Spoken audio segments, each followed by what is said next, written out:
Namaste, I'm Shobha Shukla and I welcome you all to this very special press conference being held on this 73rd World Health Day.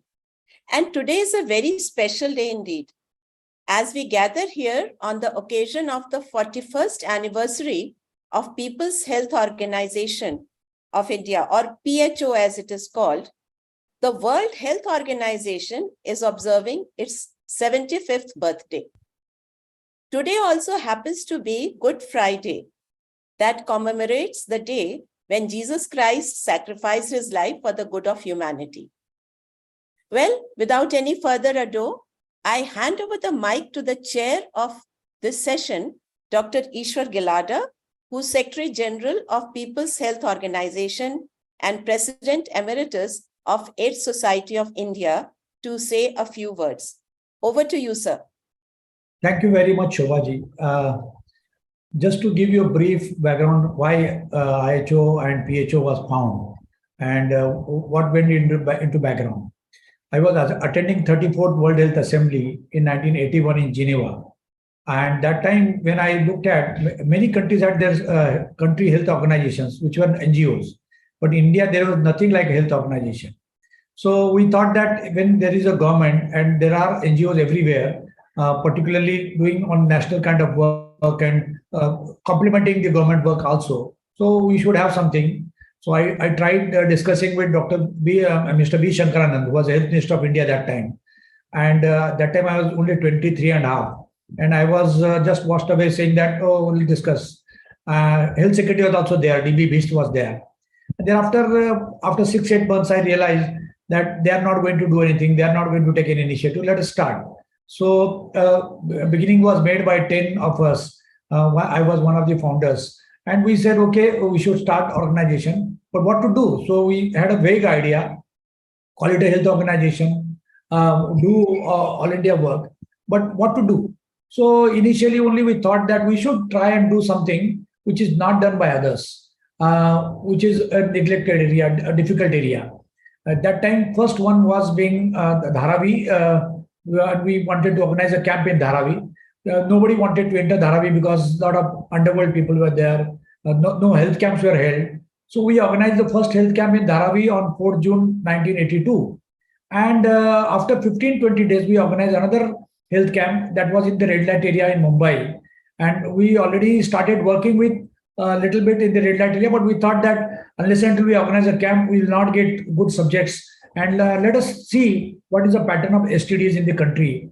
Because that time in 1981, WHO made a statement that India contributes 1/4 of the new STD cases globally. And that time the estimate was 200 million and India was contributing 50 million daily, every year. So we said to understand that, and I was already working in STD department. So I thought, let us go to the root cause, because a lot of people, I used to get at least 100 male patients coming to OPD in JJ hospital and hardly 1 or 2 female. And every man will come and say that he went to Kamatipur or Falkland Road or this red light area or that red light area. So I said, oh, let us work on the base. And thus we started. And we realized next day that this was the first medical camp ever in the history for the red light area or sex workers in India. And that gave us a kind of a good big boost. That also gave us a lot of adversaries. People thought we are just fly-by-night operators.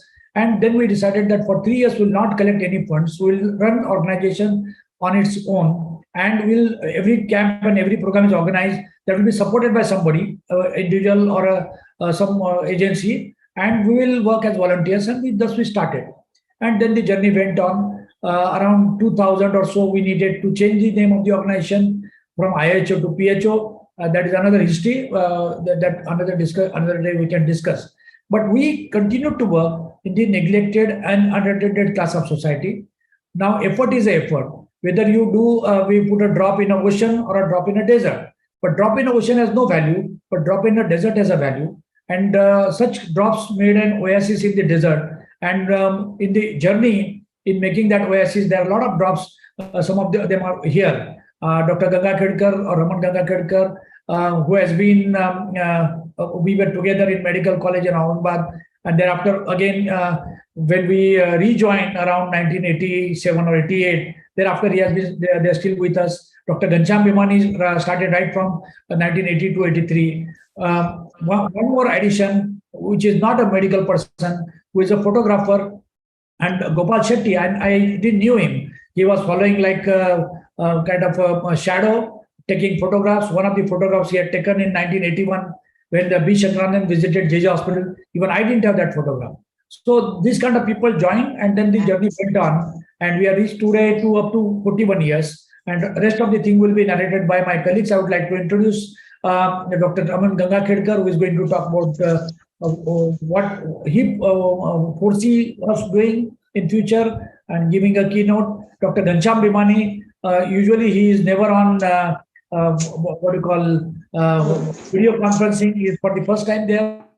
I've seen him. Mr. Gopal Shetty and Jayashree, they have penned a book and photograph for the book, which is called Blunting of the Pandemic or Blunting of the Epidemic.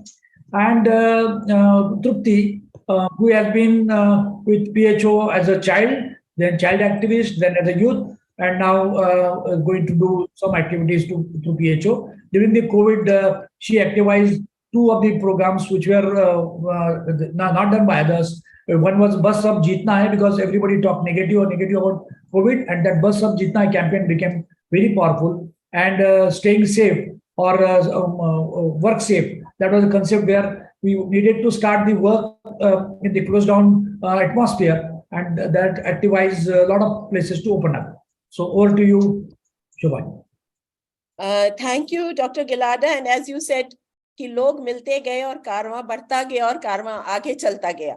So we will hear more about this journey later. But now I invite Dr. Raman Gangakhedkar to deliver his keynote remarks. A Padmashree awardee, Dr. Gangakhedkar is a noted public health expert and epidemiologist, as all of us know. He is the former head of Division of Epidemiology and Communicable Diseases at the Indian Council of Medical Research, or ICMR, and he is now currently the Dr. C.G. Pundit National Chair at ICMR. Welcome, Dr. Gangakhedkar. Thank you, Shobha. Just a few things to perhaps remember on this occasion of World Health Day. Now, most often when we think about health, the next outcome becomes visible. It's diseases. But why do diseases occur? Now, one of the things which we have to remember is disease is an outcome of inequity. Whether it is inequity because of income, whether it is inequity because of knowledge that people have about diseases, whether it is an inequity about the access to healthcare services, whether it is inequity of access to different tools that you would use to correct and ensure that people don't fall sick, or whether it is due to the lack of access to quality care. Now, why does this become important? This becomes important mainly because you need to firstly see that you protect your healthcare workers, you ensure that quality healthcare work can actually be performed in a given setting. What is also important for us to understand is COVID has given us a lot of experiences. One of the things which has been added in terms of different issues is innovation. We saw vaccines coming up, we saw newer drugs coming up, and that too in a very short period of time. Access to healthcare, especially the COVID-related services, has dramatically improved, and we could manage to involve the community, create awareness about respiratory infections in a very short period of time. And that was something which is giving us now a time where we can use this receptiveness to enhance people's involvement in health per se in a stronger manner. What is also important for us to understand is earlier, if you look at Indian healthcare system, we had more of preventive healthcare and very small component of therapeutic healthcare being provided through public healthcare system. But in COVID, we have managed to bring both of them in a balanced manner at almost an equal level. And that has been amply shown in response to COVID, which has been far more successful than one could imagine right since the beginning. What is also important for us, the moment we say health, the first thing that we tend to talk about is we need to increase the allocation towards health budget. But that budget has been increasing, though not at the same pace at which people compare our country with others. But there are lots of differences in the same. One thing which we must remember, in other countries, their expenditures in health are largely through the care component, the tertiary care component that tends to occur. India has adopted a different kind of a model. India is trying to develop a balanced approach to ensure that health continues to remain health, providing services to health and wellness centers per se. And by that, we will be able to reduce the expenses that could occur on management of different diseases. What is also important now to recognize is after COVID, there is a large impact on those diseases which are diseases for elimination in 2030. Largely, they are infectious diseases. Whether you talk of HIV, whether you talk of TB, whether you talk of, there are multiple, almost 10 different diseases which we are expected to work against.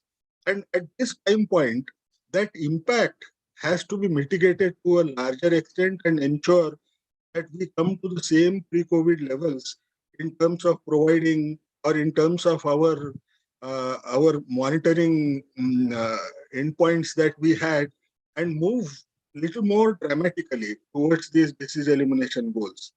For this becomes vital, mainly if you look at the backdrop now, the WHO says they have again revoked the same slogan, which was almost there for the last 50 years, that is health for all. But when you talk of health for all, it also means there has to be universal access to care. So universal health care becomes a very important issue. Now, when you think in terms of provision of universal health care is not merely a provision of healthcare services, but if you want to increase its own acceptability in the community, you want to ensure that people access those healthcare points for whatever ailment they have, you will require mobilization of community. You will require involvement of the community. And all that can only occur through community-based work, which is extremely important for ensuring that all that we will achieve in terms of disease elimination by 2030 is sustained by people themselves. If we have to do this, I recall the earlier days of PHO. One of the strengths that PHO had was it established one program among sex workers as Saheli in Pune, which was one of its own kind of unique intervention, which was one of the brains behind it was Dr. Thakur, who perhaps played an important role. And that model got replicated over a period of time. But the mobilization that Dr. Gilada did for Hijra population, the sex workers population, and the subsequent rollout of Saheli has been extremely useful in replication of that particular model. And I think it is time, if we are looking at the holistic goal of health for all today on the World Health Day occasion, and also an occasion of 41st anniversary of PHO, we must also commit ourselves to ensure that the same community work is made stronger by creating different models and trying to network all these NGOs together so that whatever we have given as inputs to improve health will actually be resulting in an outcome more towards healthy and happy lives among Indians. At this time, I would wish PHO a great success in whatever endeavors that they would take in near future. Thank you. Thank you very much, Dr. Gangakhedkar, for your energizing and inspiring words and the importance of community or going together. जैसे ये कारवां आगे बढ़ेगा तो लोगों का साथ में जुड़ना बहुत जरूरी है, जो आम लोग हैं. Thank you very much. I now request Dr. Trupti Gilada-Baheti to share with us the highlights of PHO's 41 years long journey. Dr. Baheti is infectious diseases expert at Unison Medicare and Research Center and is an integral part of the PHO team, as Dr. Gilada has already mentioned, since her childhood. Over to you, ma'am. Good evening, everyone. So it's such an honor and pleasure to be talking on the 41st anniversary of PHO, or Indian Health Organization, as we earlier called it. Of all the people here, I am probably the only one who can say that I know IHO for all of my life, throughout my life, because IHO or PHO was born much earlier than me. But I spent a lot of my childhood and my growing up years amidst all these dignitaries, amidst all these dedicated people who were trying to work on a cause that was so neglected.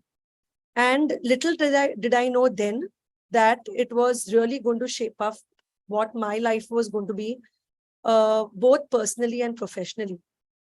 So as you may all know that PHO, or People's Health Organization, was established and earlier called Indian Health Organization. And like Dr. Gangakhedkar said, that a lot of health work, a lot of problems in health are because of inequity. And PHO was established with the goal of working against this inequity or working towards equity and to tackle medico-social problems of the neglected population, of the downtrodden population.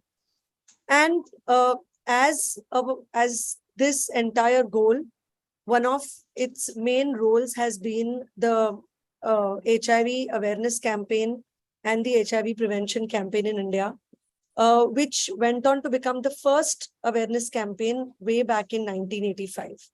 And thereon, it has had many firsts to its credit, many of which became models to be replicated not just in the country, but also internationally. The first HIV, after that first AIDS awareness campaign, which was started in 1985, where people from different sectors were mobilized, not just the doctors or the sex workers, but truck drivers were mobilized, and health workers from all sectors were mobilized. And in 1986, the first AIDS clinic was established, which was a joint project of PHO and the JJ Hospital, which went on to become one of its kind when there wasn't really any treatment available. But what was available was prevention tools and obviously helping these infected patients and fighting against the stigma. It has worked very holistically when it came to HIV. So right from HIV prevention to a lot of things done in HIV treatment were done. So when we talk about HIV prevention, we know that the three main routes are sexual, infected blood, and mother to child. And in terms of the sexual transmission, a lot of projects were done. And like Dr. Gangakhedkar described, one of the projects was the Saheli project, which was started in 1991, which was a peer-based project where the sex workers made, and there was an entire pyramid where they were the ones who actually took the decisions for their health, and they trained the others and their peers. The first voluntary HIV testing center was started in 1992.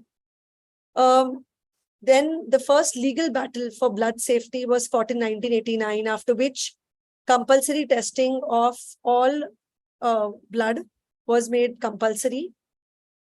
When it came to mother to child, the first and the longest program for preventing of mother to child transmission was started way back in 1993 with the Wadia Hospital and ran and went up right up to 2002. Once HIV treatment was available, a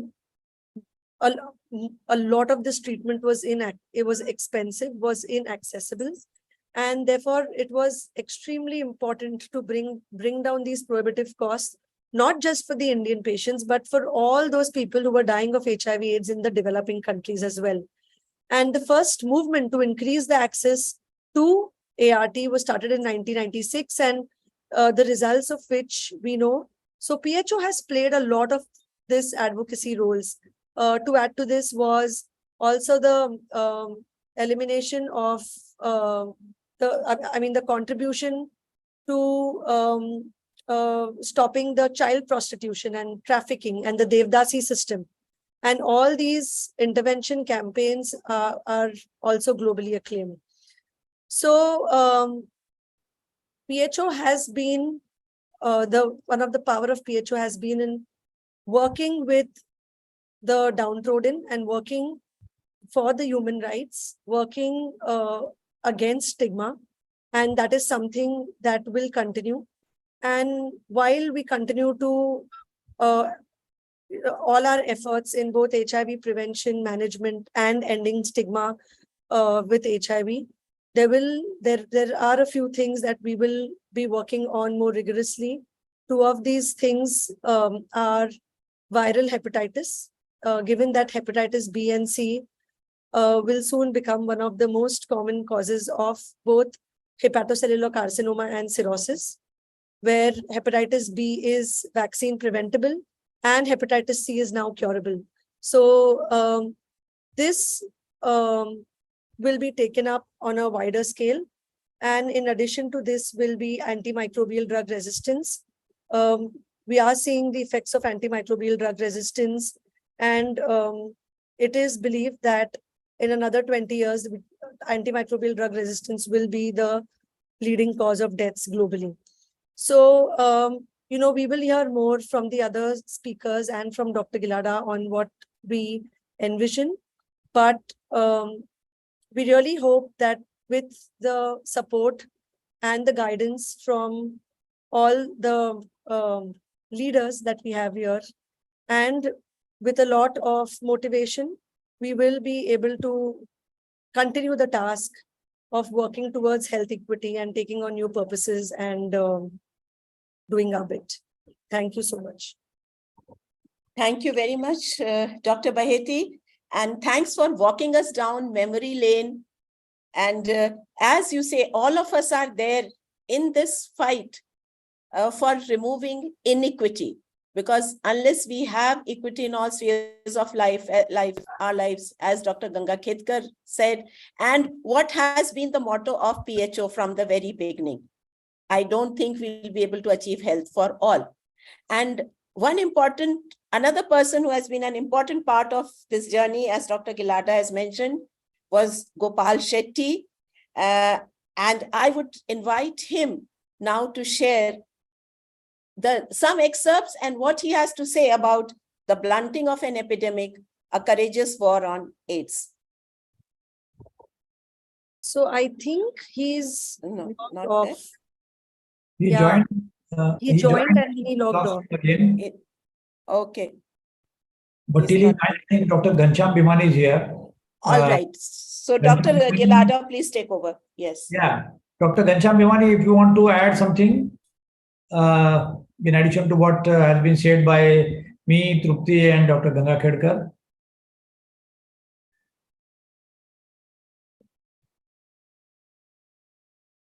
Okay, ask him to unmute.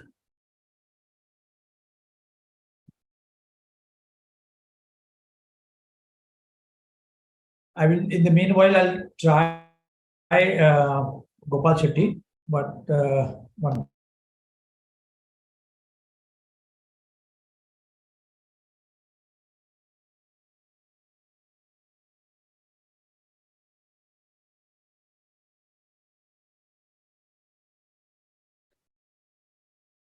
So I can see Dr. Bhimani turned on the video. Do you want me to unmute you? I'm going to unmute you and just try if you can speak.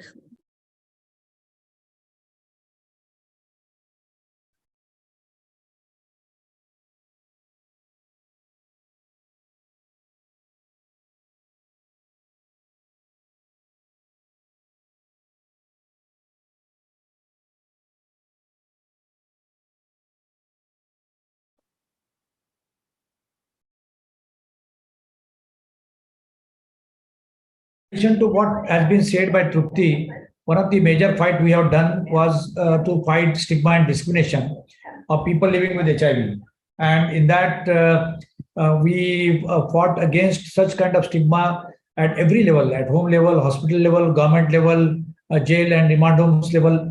And one of them was Dominic D'Souza, which became an iconic case everywhere.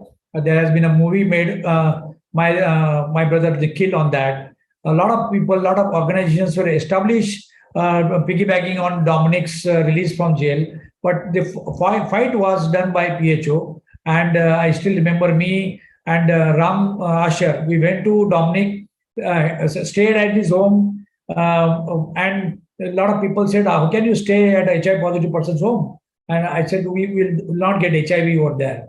Then we fought a stigma of people, blood donors, professional blood donors. We track hold of those units where blood was manufactured.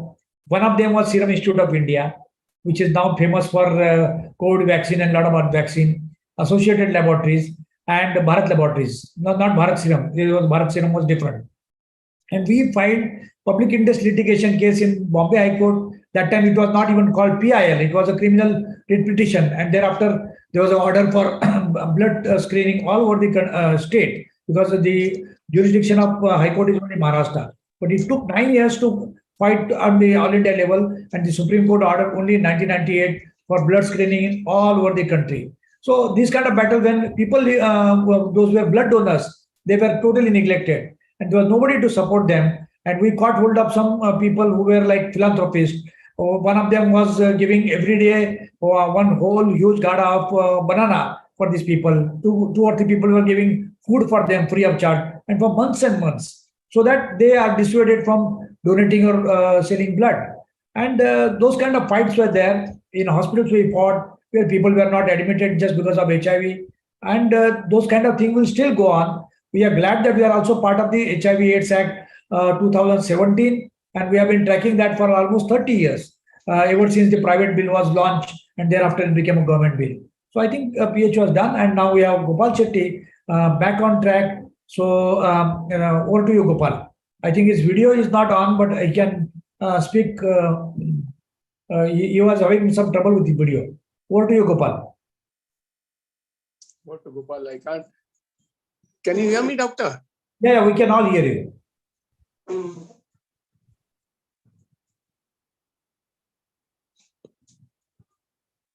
Hello? Yes, we can hear you. You can hear me? Yes, we can hear. All of us can hear you. Yes. Please go ahead.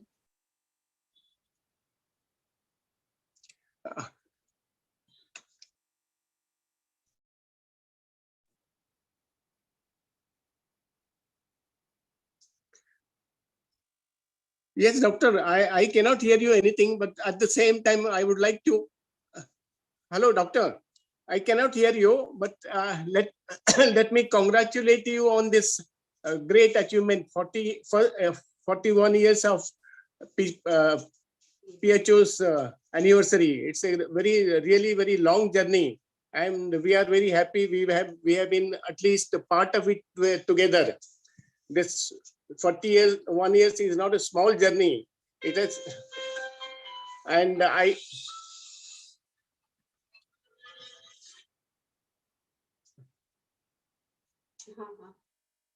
Oh, okay. Okay. Huh? Just go ahead, even if you can't hear me.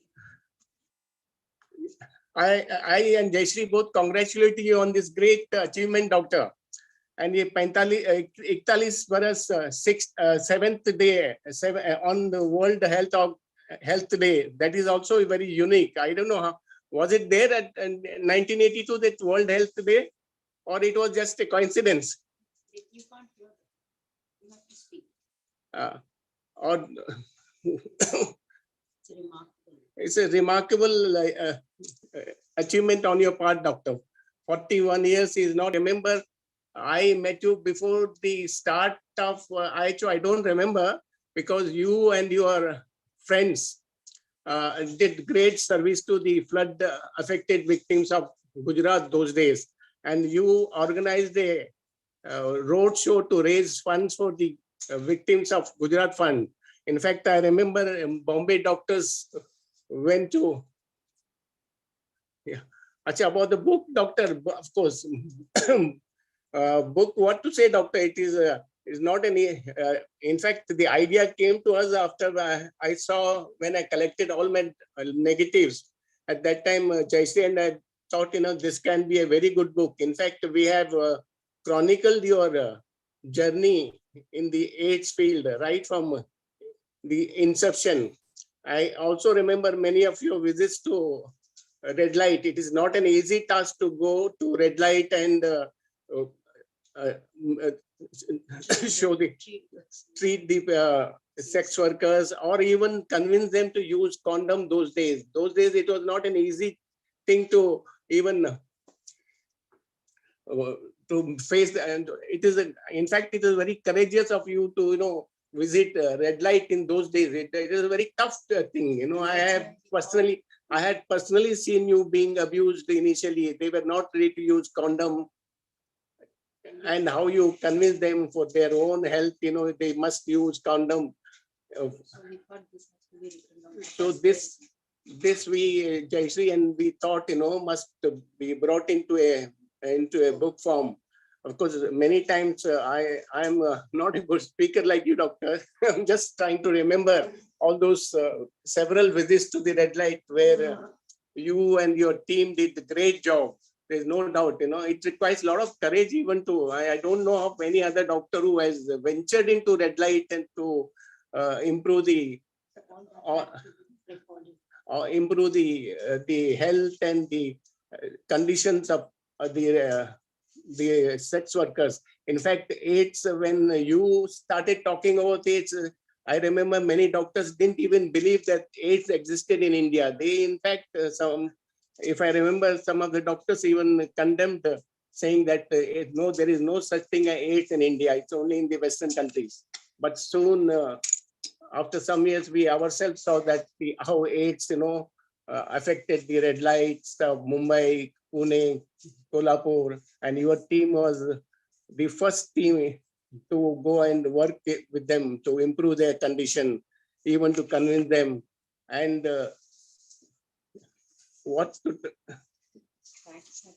all these facts, of course, Jayashree, I think I'll give it to Jayashree to talk more about the book. You speak little about the book, at least. Hello, everyone. Yes, as Gopal was explaining about why we wrote this book. So there was there was so much work that was done by PHO and Dr. Gilada and all the people connected with PHO. So we thought all of this had to be recorded, and it also shows the entire work that has been done regarding AIDS and HIV. So, and Gopal had these even photographs taken at that point of time, which nobody had. So it was an excellent opportunity to put all of that in a book. Auntie, sorry to interrupt you, but can you just turn the camera towards all the major episodes and write them down. So today, if somebody reads, and they will understand really what happened and what was the past. So that was one of the main reasons why we thought of bringing out this book.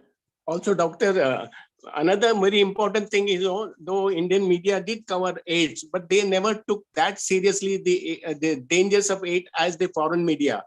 My association with the Associated Press and Reuters was the main reason for me to take more interest in the AIDS, HIV/AIDS dangers, because it is foreigners who wanted to know how India tackled the AIDS. But India, it was not so seriously taken at that time. Of course, though, later on, because of your efforts, even government and others started taking interest. Your effort, of course, is there is no doubt about it. I don't know of any other doctor who has done so much to for the sex workers of the Mumbai, Kolhapur, and Pune, and to India in general, and to bring these dangers to this importance to the government's notice, the state government's notice, the municipal authorities. Everybody taking interest only after that. Now, of course, the NACO is doing a great job, all because of the efforts of NGOs like you. You are the first NGO to do all this. Anything else, doctor? I cannot hear you, doctor. We can hear you very clearly, Gopalji. So that is important that your words are reaching us.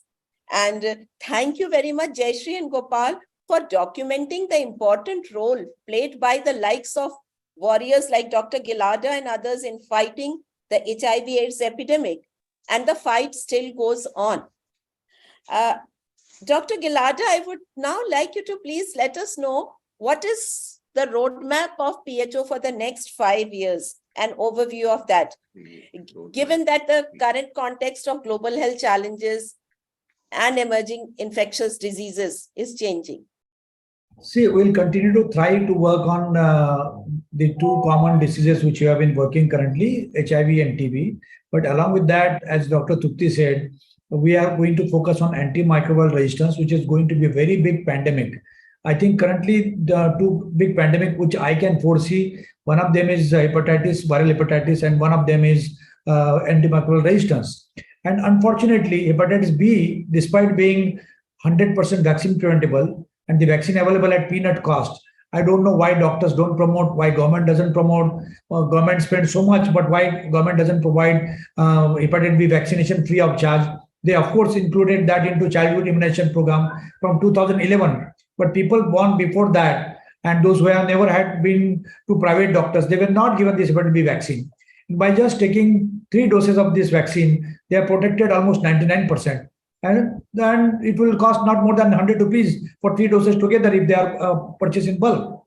And similarly, hepatitis C, the treatment was $1,000 per day or per tablet, which was 84,000 for a full course of 3 months or 12 weeks. And that has been brought down initially by the company itself by giving voluntary license to 12 Indian companies at $1,000 for the entire course. So $84,000 was reduced to $1,000. Then Indian companies among themselves, they fought and they brought the cost down. Now it is $250 or $300 per patient for the entire 3 months course. I know $300 is not affordable to many people, but this is a complete cure. Then hepatitis C is not there at all. And in that sense also, completely curable disease still becomes a problem. Completely preventable disease still becomes a problem. So these are the 2 issues we are going to tackle more. Of course, we are involved in COVID, long COVID. I don't know how long that will last, but long COVID might last longer. So as the time emerges, total health security, global health security, pandemic preparedness, and currently one by one states are giving right to health. We were talking about initially roti kapda makan when that was not available to people. Then we talk about bijli sadak pani, and then we came to health and education. So we are in that sector now after 30 years that we are talking about health and education being important. The budget, which was only 0.3% for health sector around 1985-86, has now become 3%. So 10 times jump of the total budget. So though 3% is not enough for satisfactory, but still we made a quantum jump. So now that right to health will become important. And in that, how to digitize like a smart card. So we are going to campaign towards that and advocate to the government. So and as time emerges, whatever new challenges come, we'll ask our young generation to take up those new challenges which nobody wants to take up. Over to you. Yeah, thank you very much. And you brought about the issue of pandemic preparedness. So I would like Dr. Trupti to just tell something about the role which PHO played during the pandemic, during COVID-19. So, it's only during times of adversity that a lot of crack lines in the system are highlighted. And, COVID was one such unprecedented time. And it did show us that while we were making good progress in health, there were a lot of areas, especially when it comes to preparedness, that we were lacking. One of the most important areas that we worked on during the pandemic was making sure that the right information and the scientific information got to the lay public in language which was understood. In this era of social media, it's just so common and to receive messages, like Sansani you will receive on WhatsApp. And there's just so much of rumor mongering, myths, and misinformation. We called it the misinformation epidemic during the COVID-19 pandemic. So there was just so much misinformation that people did not know which article or which news were they to believe. At the same time, there was so much scientific progress going on at a phenomenal speed, a record speed, that was never seen before in the medical field. There was just so much research, both on the disease causation and treatment, but it was in language which wasn't well understood. It was in scientific language.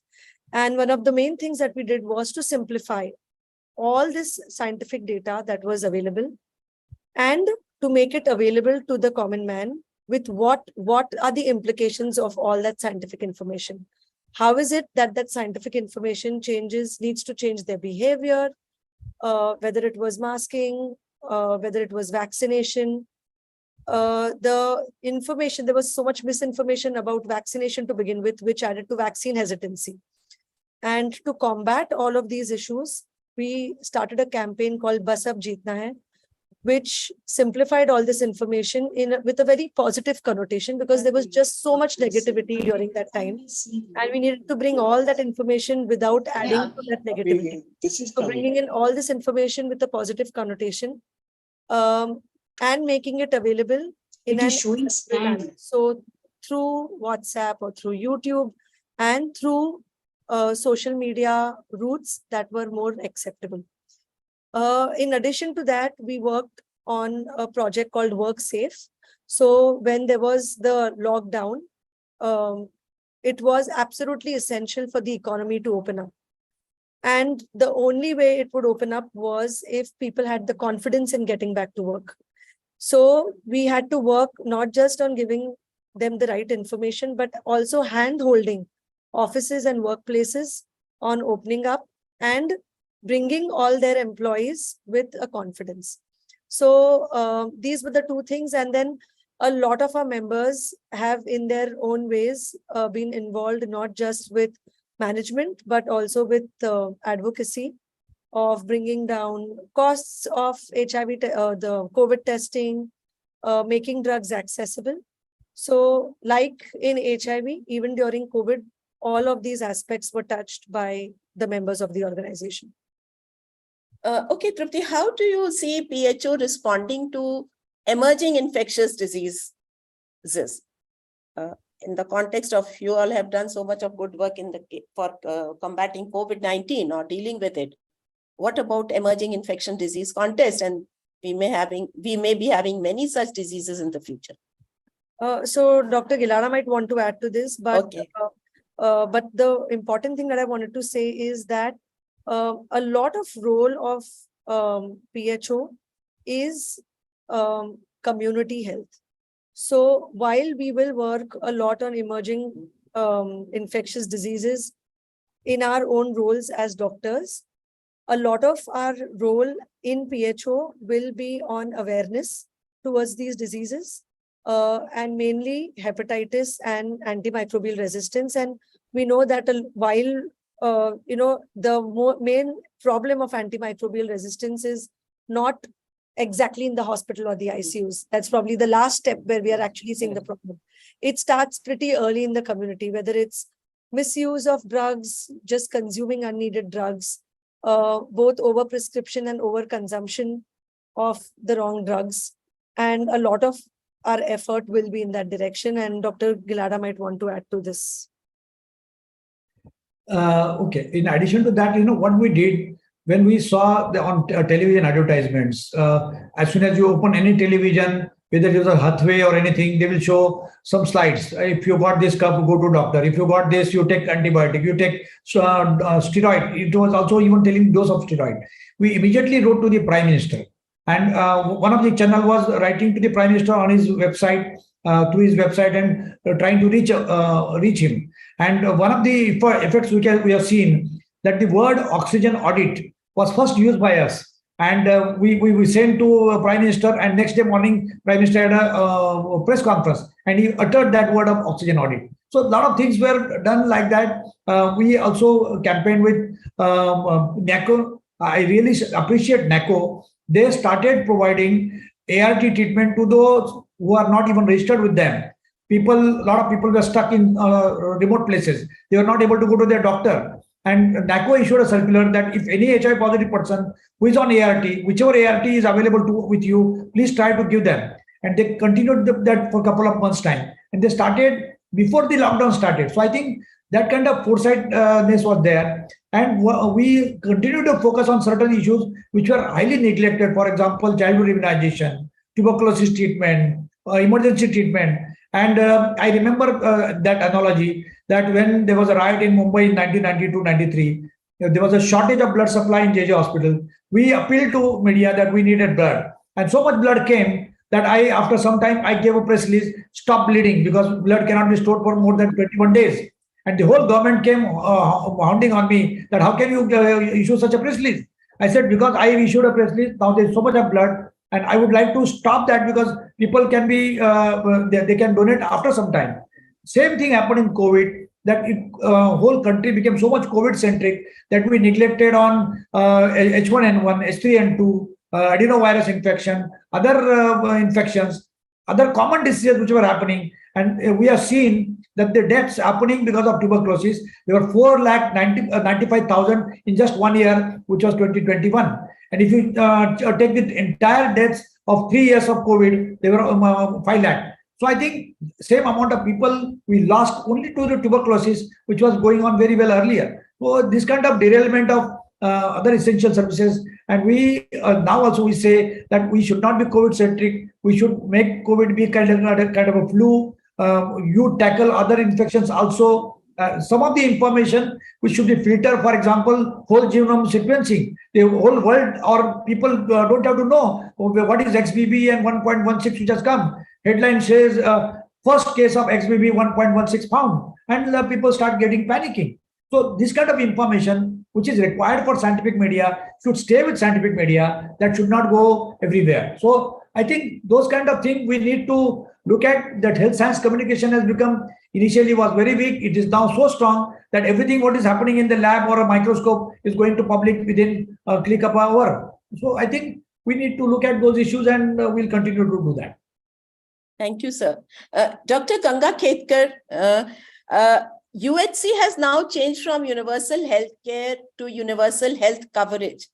How do you see India tackling inequity in health and ensure that everyone in need gets services and disease prevention remains mainstay?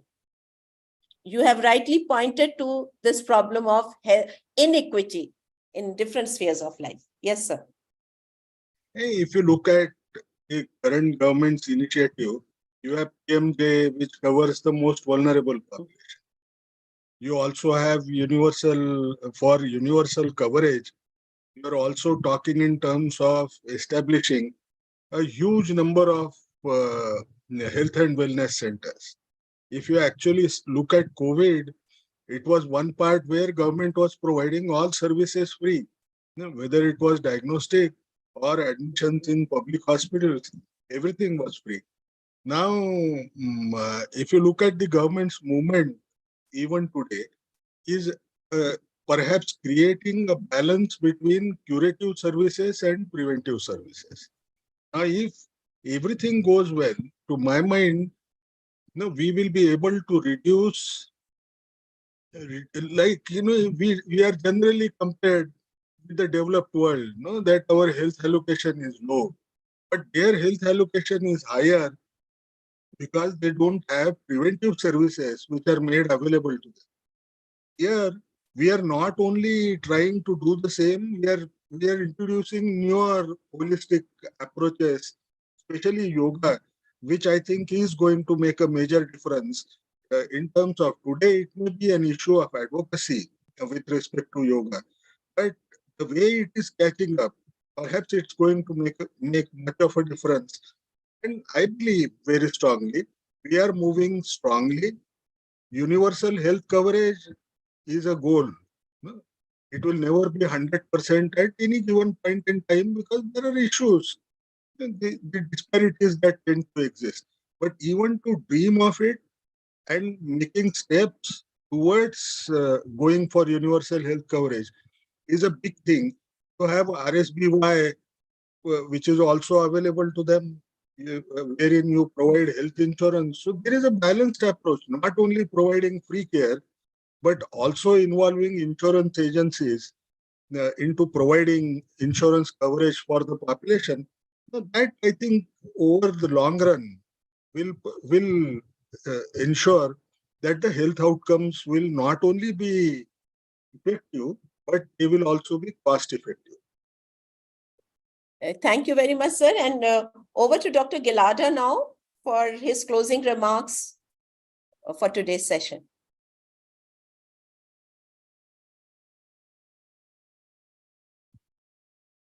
So thank you very much for your intervention, Dr. Gangakhedkar, Gopal, Jayashree, Trupti.